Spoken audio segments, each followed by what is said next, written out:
পক্ষ থেকে গুজরাটের কসাই মোদি ভারতের মুসলমান নিশ্চিহ্ন করার জন্য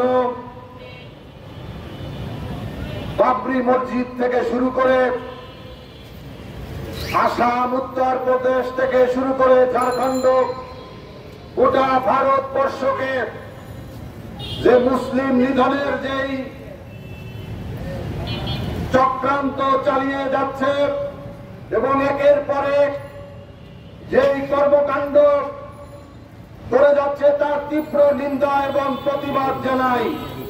সংগ্রামী বন্ধুরা আমার, আপনারা জানেন যে এই ভারত তারা মুখে বলে তারা ধর্ম নিরপেক্ষ রাষ্ট্র, কিন্তু কসাই মোদি প্রধানমন্ত্রী হওয়ার আগে আমরা দেখেছি গুজরাটের 1000 বছরের ঐতিহাসিক বাবরি মসজিদকে কিভাবে গুড়িয়ে দিয়ে সেখানে রাম মন্দির নির্মাণ করেছে।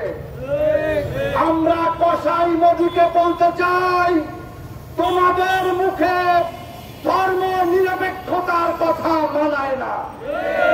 তোমরা হচ্ছ সাম্প্রদায়িক একটা অপশক্তি। তোমরা এই ভারতবর্ষ থেকে মুসলমানদেরকে নিশ্চিহ্ন করে দেওয়ার জন্য একের পর এক কালো আইন তৈরি করে তোমরা সামনে এগিয়ে যাচ্ছ। আমরা দেখেছি আসামে এনআরসির নামে লক্ষ লক্ষ মুসলমান ভাই বোনদেরকে তাদের নাগরিকত্বকে হরণ করা হয়েছে।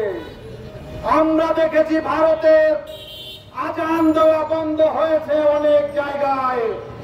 আমরা দেখেছি গরুর মাংস খাওয়ার দায়ে, গরুর মাংস বহন করার দায়ে আমার মুসলমান ভাইদেরকে পুড়িয়ে হত্যা করা হয়েছে ভারতবর্ষে। আমরা বাংলাদেশের মুসলমানরা, আমরা হিন্দু, বৌদ্ধ, খ্রিস্টান, আমরা সাম্প্রদায়িক সম্প্রীতিতে বিশ্বাস করি।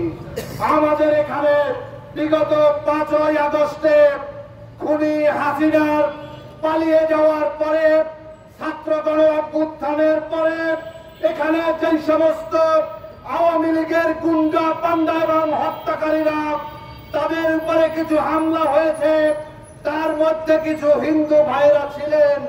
এই ঘটনাগুলোকে এই পার্শ্ববর্তী দেশ ভারতের নরেন্দ্র মোদী এবং তার কিছু কুত্তা বাহিনী তারা বাংলাদেশে সাম্প্রদায়িক সম্প্রীতি বিনষ্টের স্লোগান তুলেছিল।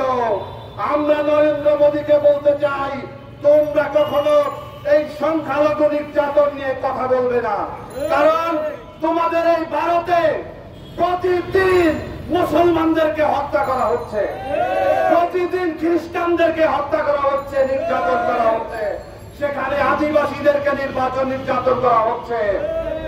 আপনারা দেখেছেন সর্বশেষ আজকে যে আমরা প্রতিবাদের জন্য এসেছি ওয়াকফ বিল সংশোধনের নামে, সেখানে ওই কমিটিতে আজকে হিন্দুদের বসানো হয়েছে।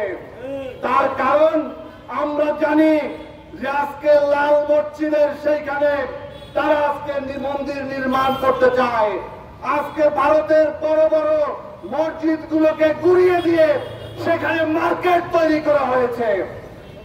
আজকে বাংলাদেশের একজন মুসলমান হিসাবে আমরা বসে থাকতে পারি না। আমাদের এক বক্তা বলেছেন, এখান থেকে গাজা অনেক দূরে, কিন্তু ভারত অনেক দূরে নয়।